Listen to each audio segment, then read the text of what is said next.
कि जंग करनी ही पड़ी मिन्नतें करते करते, कि जंग करनी ही पड़ी मिन्नतें करते करते, थक गए थे तेरी तलवार से डरते डरते, तेरी तलवार से डरते डरते। तो स्वागत है साथियों एएमजी क्लासेज के इस YouTube प्लेटफॉर्म पर। साथियों बहुत जल्द हमारी संपूर्ण टीम आपके बीच में राजस्थान जीके की और भारतीय जीके की महत्वपूर्ण क्लासें लेकर आने वाली है। तो शुरुआत करते हैं साथियों आज की कक्षा को। ये फर्स्ट ग्रेड, सेकंड ग्रेड और थर्ड ग्रेड और ऑल कॉम्पिटिटिव एग्जाम जो कि आपके हैं उन सबके लिए महत्वपूर्ण होने वाली है। और आज हम महाराणा सांगा से रिलेटेड महत्वपूर्ण प्रश्नोत्तरी को लेकर चर्चा करेंगे साथियों। तो हम राणा सांगा से संबंधित महत्वपूर्ण प्रश्नों को लेकर बात करेंगे। 80 घाव लगे थे तन पे फिर भी व्यथा नहीं थी मन में, ऐसे थे हमारे वीर राणा सांगा। तो शुरुआत करते हैं आज की कक्षा का। पहला जो प्रश्न होने वाला है देखिए, अगर बात करें महाराणा संग्राम सिंह प्रथम का राज्य अभिषेक कब हुआ, तो इसका राइट आंसर हो जाएगा साथियों 5 मई 1509 को महाराणा सांगा का क्या हुआ, राज्य अभिषेक हुआ। 5 मई 1509 में राज्य अभिषेक हुआ। अगला प्रश्न देखते हैं। देखिए साथियों इसमें थोड़ा सा एक विवादित कॉन्सेप्ट है, उसको लेकर भी मैं आप लोगों से चर्चा करना चाहूंगा। देखिएगा, देखिए अगर हम बात करते हैं डॉक्टर GH ओझा के अनुसार, डॉक्टर गौरी शंकर हीराचंद ओझा की बात करें तो ये इनके राज्याभिषेक की तिथि मानते हैं 24 मई 1509। आपके सामने पुस्तक का प्रश्न दिखाई दे रहा है आपको। 24 मई 1509 को जो बताया जाता है साथियों, ये किसके द्वारा बताया जाता है, ये बताया जाता है डॉक्टर GH ओझा के द्वारा। जबकि अगर हम बात करते हैं साथियों अन्य सोर्सेस में जो इनकी डेटिंग मानी जाती है वो मानी जाती है 5 मई 1509। क्या मानी जाती है साथियों, 5 मई 1509। और ये दोनों साक्ष्य मैंने आपके सामने प्रस्तुत किया है। एक साक्ष्य के अनुसार 24 मई है और एक साक्ष्य के अनुसार क्या है साथियों 5 मई 1509 है। तो अगले प्रश्न को लेकर हम आपसे चर्चा करते हैं। देखिएगा अगला प्रश्न है, राणा सांगा के राज्याभिषेक के समय दिल्ली का शासक कौन था। बेहतरीन प्रश्न साथियों, दिल्ली के शासक को लेकर आपसे प्रश्न किया गया है। तो इस समय जो दिल्ली का शासक था राज्याभिषेक के समय वह था साथियों सिकंदर लोदी। कौन था साथियों, सिकंदर लोदी। तो राइट आंसर हो जाएगा इसका सिकंदर लोदी। इस समय क्या था साथियों, दिल्ली का शासक था। अगले प्रश्न को लेकर हम बात करते हैं। अगर बात करें राणा सांगा से संबंधित कथनों में सत्य कथन कौन सा है, इस पर हमें विचार करना है। ए, राणा सांगा का जन्म 12 अप्रैल 1482 में हुआ। बिल्कुल सही बात है, ये क्लियर है ऐसा, राइट। अगला प्रश्न देखते हैं, राणा सांगा की माता का नाम रतन कंवर व पिता का नाम राणा रायमल था। बिल्कुल सत्य, यह भी कथन सही है। राणा सांगा के घोड़े का नाम जगहत था, यह भी बिल्कुल सही है। तो हमारा जो आंसर हो जाएगा वो हो जाएगा डी, उपर्युक्त सभी कथन सत्य हैं। ये सारे के सारे कथन क्या है साथियों, सत्य हैं। अगले प्रश्न को लेकर हम चर्चा करते हैं। खानवा का युद्ध कब हुआ। बेहतरीन प्रश्न है और बहुत इजी प्रश्न है। खानवा का जो युद्ध हुआ है ये 17 मार्च 1527 को हुआ है। कब हुआ ये, 17 मार्च 1527 को खानवा का युद्ध लड़ा गया है। किसके मध्य, बाबर और महाराणा सांगा के मध्य। अगले प्रश्न को लेकर हम चर्चा करते हैं। बेहतरीन प्रश्न साथियों फिर आपके सामने, खातौली का युद्ध कब हुआ था। तो खातौली के युद्ध की हम बात करें तो यह युद्ध लड़ा गया था 1517 में। खातौली का युद्ध लड़ा गया 1517 में और यह युद्ध लड़ा गया मेवाड़ के महाराणा सांगा और दिल्ली के सुल्तान इब्राहिम लोदी के मध्य लड़ा गया। जबकि मैंने कहा है कि राज्याभिषेक के समय दिल्ली का शासक कौन था, सिकंदर लोदी। जबकि संघर्ष जिसके साथ हुआ वह कौन था भाई, इब्राहिम लोदी। अगला प्रश्न, राणा सांगा को सैनिक भग्नावशेष किसने कहा। किसने राणा सांगा को सैनिक भग्नावशेष कहा, इसको लेकर यह प्रश्न किया गया है। तो इसका जो राइट आंसर निकल कर आएगा वह हो जाएगा कर्नल जेम्स टोड। क्या हो जाएगा साथियों, कर्नल जेम्स टोड के द्वारा कहा गया। अगला प्रश्न, राणा सांगा ने मालवा के शासक महमूद खिलजी द्वितीय को विरुद्ध लड़े युद्ध में किसकी वीरता से प्रभावित होकर उसे मेवाड़ का राज देने की घोषणा की। किस व्यक्ति से प्रभावित होकर इन्होंने राज देने की घोषणा की थी? अच्छा प्रश्न है साथियों। इसका राइट आंसर निकल कर आता है हरिदास चारणगु। किसको? हरिदास चारणगु। तो शी इसका उत्तर हो जाएगा, हरिदास चारण। अगला प्रश्न, इडर के उत्तराधिकारी संघर्ष में राणा सांगा ने किसका पक्ष लिया? देखिएगा, इसका जो राइट आंसर निकल कर आएगा वो हो जाएगा बी, राइमल का साथ दिया। उत्तराधिकारी संघर्ष में इन्होंने किसका साथ दिया? राइमल का साथ दिया। किसके विरुद्ध? भारमल के विरुद्ध। लेकिन जब राणा सांगा खानवा का युद्ध लड़ता है तब इडर से साथ देने के लिए आता है भारमल। कौन आता है? भारमल। लेकिन यहां पर पूछा जो गया है प्रश्न, उसके अनुसार उत्तर होगा राइमल। अगला प्रश्न, राणा सांगा की अंतिम विजय कौन सी है? इसको लेकर प्रश्न किया गया है। राणा सांगा की अंतिम विजय थी, बहुत इजी, बयाना। कौन सी? बयाना। बयाना की विजय इसकी अंतिम विजय थी, जो 16 फरवरी 1527 को लड़ी गई थी। देखते हैं अगला प्रश्न, किस प्रथा के तहत राणा सांगा ने बाबर के विरुद्ध युद्ध हेतु अन्य राजाओं को आमंत्रित किया? तो मेवाड़ की इस प्रथा का नाम है पाथी परवन प्रथा। क्या नाम है? पाथी परवन प्रथा। तो उत्तर हो जाएगा पाथी परवन प्रथा। अगला प्रश्न, निम्नलिखित में से खानवा के युद्ध में राणा सांगा के पक्ष में लड़ रहे थे, ऐसा प्रश्न किया गया है। पृथ्वीराज कच्छावा, जी बिल्कुल सही बात है, ये लड़ रहे थे। रतन सिंह चुंडावत, यह भी लड़ रहे थे। इंद्रपाल चौहान, यह भी लड़ रहे थे। चरण जैसा, जी नहीं, ये तो महाराणा प्रताप के साथ हल्दी घाटी के मैदान में था। शत्रुदेव, बिल्कुल सही बात है। हकीम खां सूरी, गलत बात, ये भी महाराणा प्रताप के साथ थे। इसलिए हमारा राइट आंसर निकल कर आएगा 1 2 3 5। 1 2 3 5 राइट आंसर हो जाएगा बी, 1 2 3 5। पृथ्वीराज, रतन सिंह चुंडावत, इंद्रपाल चौहान और शत्रुदेव, ये चारों इनके साथ थे। अगला प्रश्न, खानवा युद्ध से संबंधित असंगत कथन है। कौन सा कथन इनमें गलत है? यह प्रश्न आपसे किया गया है। इस युद्ध में घायल राणा सांगा का राजमुकुट झाला अज्जा ने धारण किया, यह बिल्कुल सही बात है, धारण किया है, राइट। इस युद्ध से पूर्व बाबर ने 25 फरवरी को जिहाद का नारा दिया, बिल्कुल सत्य बात है, धर्म युद्ध का नारा दिया, राइट आंसर है। शगुन शास्त्री मोहम्मद शरीफ ने बाबर के जीतने की भविष्यवाणी की, बिल्कुल गलत। इसने बाबर की नहीं, इसने तो राणा सांगा के जीतने की भविष्यवाणी की थी। राणा सांगा के जीतने की भविष्यवाणी की थी कि मंगल का तारा पश्चिम में है, इसलिए पूर्व वाले की हार होगी। अर्थात इसने राणा के जीतने की भविष्यवाणी की, लेकिन यहां पर दिया गया है बाबर, इसलिए राइट आंसर निकल कर आएगा सी। यह गलत है, इसके अंदर यह संगत है। अगला प्रश्न, खानवा युद्ध में राणा सांगा की पराजय का कारण था?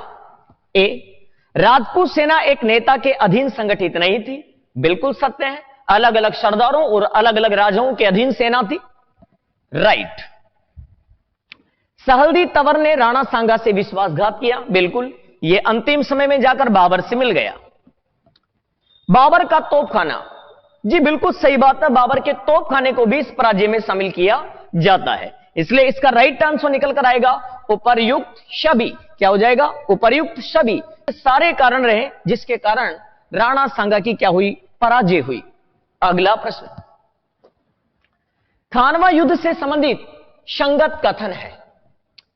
इस युद्ध के बाद बाबर ने गाजी की धर्म योद्धा की उपाधि धारण करी, बिल्कुल गाजी की उपाधि ली। घायल राणा सांगा को बसवा ले जाया गया, बसवा ले जाया गया, ऐसा है साथियों यहां पर, तो बिल्कुल सही बात है, इन्हें बसवा दौसा ले जाया गया। अगला, राजपूत सेना के हरावल का नेतृत्व हसन खां मेवाती ने किया, बिल्कुल सही बात है, इसलिए राइट आंसर निकल कर आएगा उपर्युक्त सभी। सारे के सारे कथन क्या है?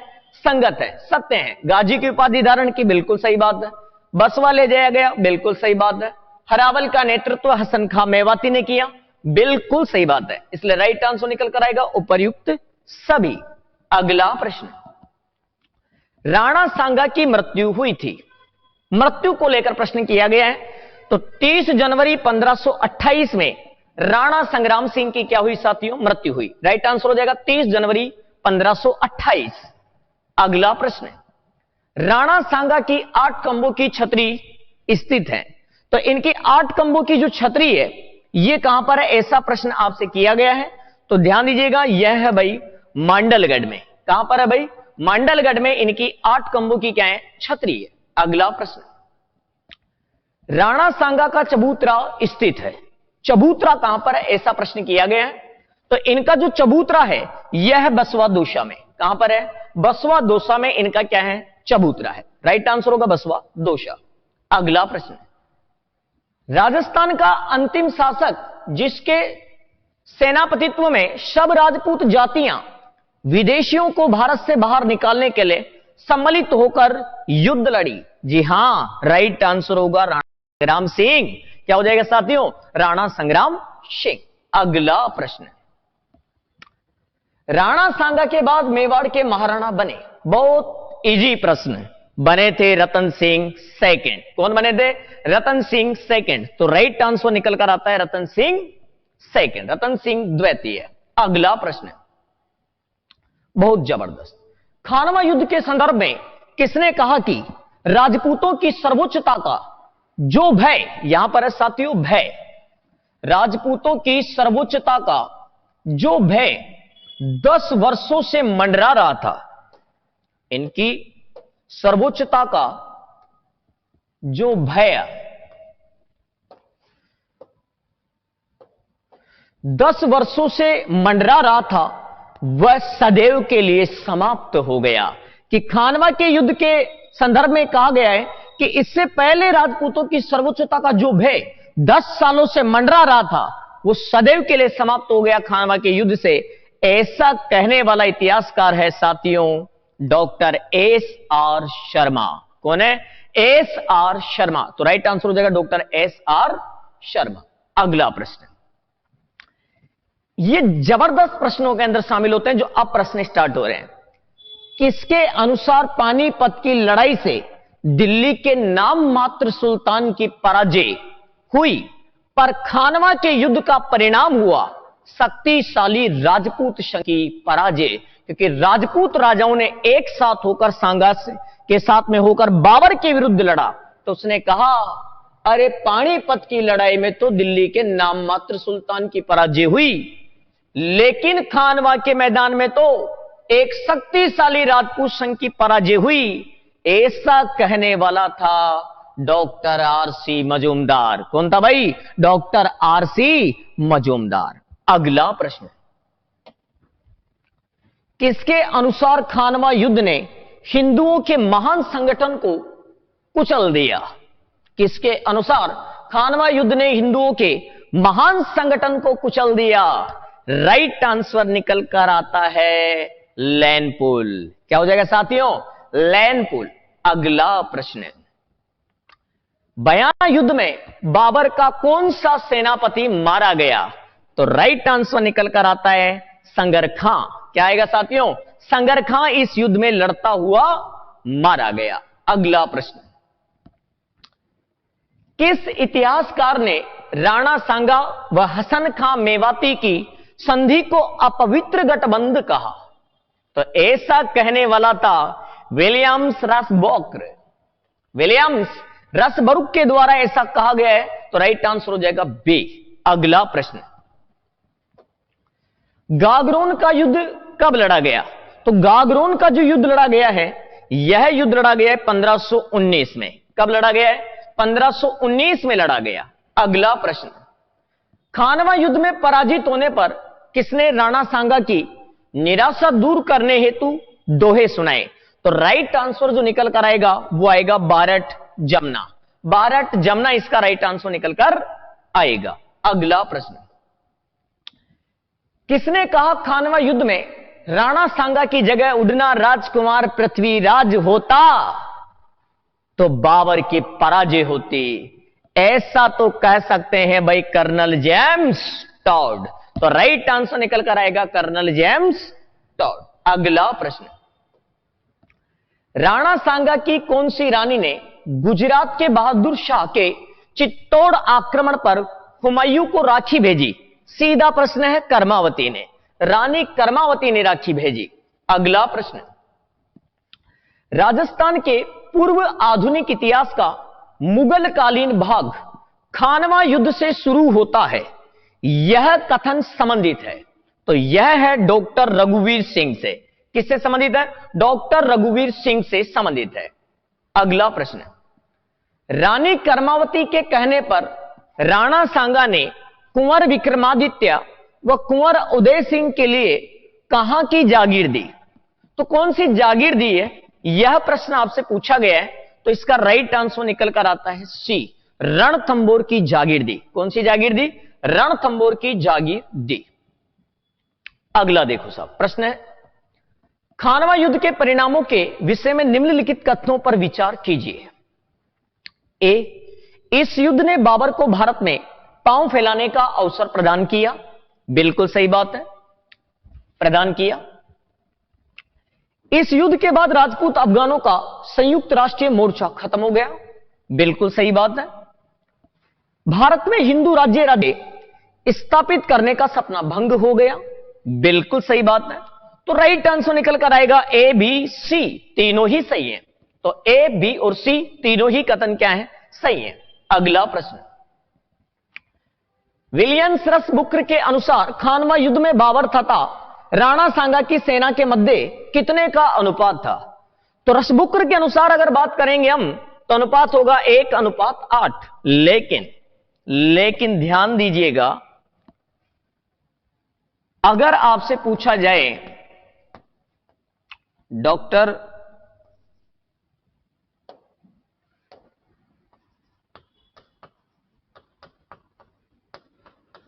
आशीर्वादी लाल श्रीवास्तव के अनुसार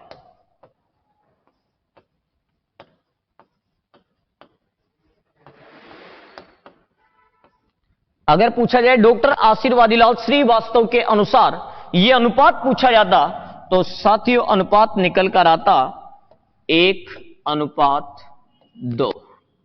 क्या होता? 1:2। तो आशीर्वादी लाल श्रीवास्तव के अनुसार तो है 1:2, जबकि विलियम्स रस बुक्र के अनुसार देखते हैं तो राइट आंसर हो जाता है 1:8। आगे देखते हैं, अगला तथ्य देखते हैं।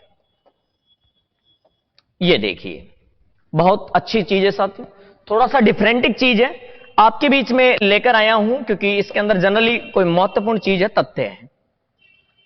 ये देखिए, एक किताब थी आपके राजस्थान के इतिहास से रिलेटेड, अगर हम बात करते हैं डॉक्टर गोपीनाथ शर्मा की, तो डॉक्टर गोपीनाथ शर्मा के अनुसार इनकी जो डेथ होती है राणा सांगा की, थोड़ा सा विवादित कॉन्सेप्ट है। इनकी जो डेथ होती है वो कहां बताई गई है? इस पुस्तक में कालपी बताई गई है। क्या बताई गई है? तो आप देख सकते हैं इसके अंदर जो डेथ बताई गई है ये कालपी में बताई गई है। इनकी मृत्यु कहां बताई गई है? कालपी के अंदर बताई गई है। मैं बिल्कुल आपको जूम करके दिखा देता हूं। जो डेथ बताई गई है ये कालपी के अंदर बताई गई है, ये देख सकते हैं आप, कालकी में डेथ बताई गई है। जबकि अगर हम हिंदी ग्रंथ अकादमी की बात करते हैं तो हिंदी ग्रंथ अकादमी जो मानती है वो मानती है बसवा दोसा। इनकी डेथ का स्थान क्या मानती है ये अकादमी? बसवा दोसा। तो बसवा दोसा बताया गया है हिंदी ग्रंथ अकादमी में, ये देख सकते हैं आप, बसवा दोसा में राणा सांगा की मृत्यु हो गई, ऐसा दिया गया है किसके अंदर? तो ये दिया गया है आपका हिंदी ग्रंथ अकादमी में। जबकि हम बात करते हैं अगले तथ्यों में लेकर अगर, तो फिर देखिएगा एक और पुस्तक है, इसके अंदर भी क्या दिया गया है? कालपी दिया गया है। Doctor G.H. ओझा की, गौरी शंकर हीराचंद ओझा की पुस्तक है, उसमें भी क्या दिया गया है? कालपी दिया गया है। लेकिन अगर हम बात करते हैं माध्यमिक शिक्षा बोर्ड की, बोर्ड क्या मानता है? तो देखिए माध्यमिक शिक्षा बोर्ड का जो कक्षा 10 का पुस्तक है, किताब है, उसमें भी बताया गया है बसवा। क्या बताया गया है भाई? बसवा। तो दो सोर्स ऐसे हैं जिनमें इनकी डेथ का स्थल क्या बताया गया है? बसवा। एक तो ये माध्यमिक शिक्षा बोर्ड की किताब है, उसके अंदर कक्षा 10 की किताब में दिया गया है, और एक आपकी जो राजस्थान हिंदी ग्रंथ अकादमी की किताब है, इसके अंदर बसवा दोसा दिया गया है। और इसका रीजन भी है साथियों, एक ये जो किताबें हैं ये दोनों किताबों का जो राइटर है वो हुकुमचंद जैन है, और हुकुमचंद जैन होने के कारण इन दोनों किताबों में हमारे को सेम तथ्य दिखाई देता है। एक चीज और मैं आपको बता देना चाहता हूं, देखिए एक तथ्य है कि राणा सांगा जब अपने भाइयों से उत्तराधिकारी संघर्ष करते हैं तब ये शरण लेते हैं जाकर श्रीनगर अजमेर के करमचंद पंवार के पास, और करमचंद पंवार के पास जब जाकर ये शरण लेते हैं तो करमचंद पंवार को राजा बनने के बाद ये फूलिया, परबतसर, बनेड़ा, कौन सा,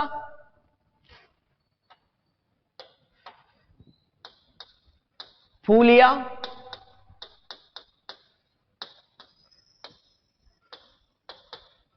परबतसर, असिस्टेंट प्रोफेसर में पूछा गया इसलिए मैं बता देता हूं आपको, फूलिया, परबतसर, अजमेर,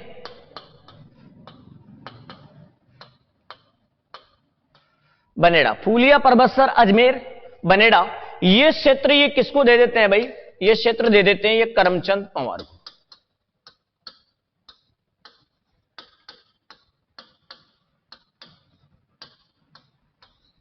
तो हम बात करते हैं आगे, जो हम कक्षा की बात करेंगे साथियों, वो अगले प्रश्नों को लेकर हम अगली कक्षा में चर्चा करेंगे। आज के लिए हम अपनी वाणी को यहीं विराम देते हैं। जय श्री राम, धन्यवाद।